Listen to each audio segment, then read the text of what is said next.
Hi, ഇന്ന് കുറച്ച് മീൻ കിട്ടിയിട്ടുണ്ട് കേട്ടോ.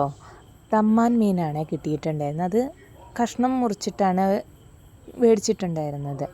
അപ്പോൾ ആ മീൻ പച്ചക്കുരുമുളക് ഇട്ട് വറുത്തരച്ചിട്ടാണ് കറി വെച്ചത്. നല്ല ടേസ്റ്റാണ് ആ കറിക്ക്, അടിപൊളി ടേസ്റ്റാണ്.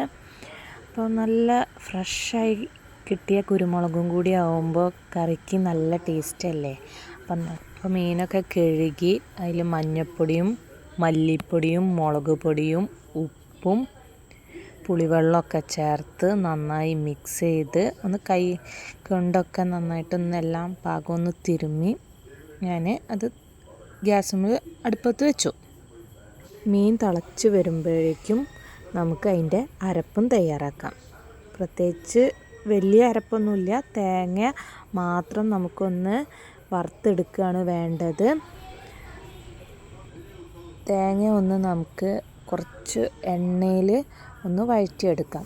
ഗോൾഡൻ കളർ ആകുന്നത് വരെ വേണം അതൊന്ന് വഴറ്റിയെടുക്കാം. ഇതിലേക്ക് നമുക്ക് പെരുംജീരകം, ഈ പെരുംജീരകം എന്ന് പറയുന്നത് ഞാൻ വലിയ ജീരകത്തെയാട്ടോ ഉദ്ദേശിക്കുന്നത്.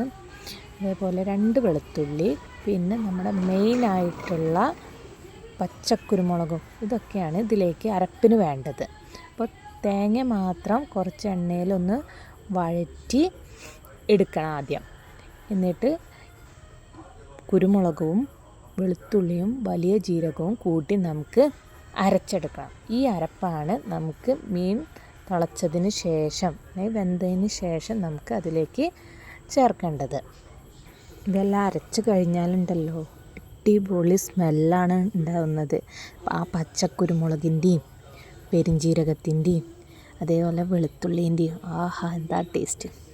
അപ്പോൾ ആ മീൻ കറിയും കൂടി ഉണ്ടല്ലോ, നമുക്ക് വായിൽ വെള്ളം വരും, അത്രയ്ക്ക് ടേസ്റ്റാണ് ഈ മീൻ കറിക്ക്. അപ്പം നമ്മളിതൊക്കെ അരച്ച് നമുക്ക് ഈ മീൻ കറിയിലേക്ക് ഈ അരപ്പ് ചേർക്കാം.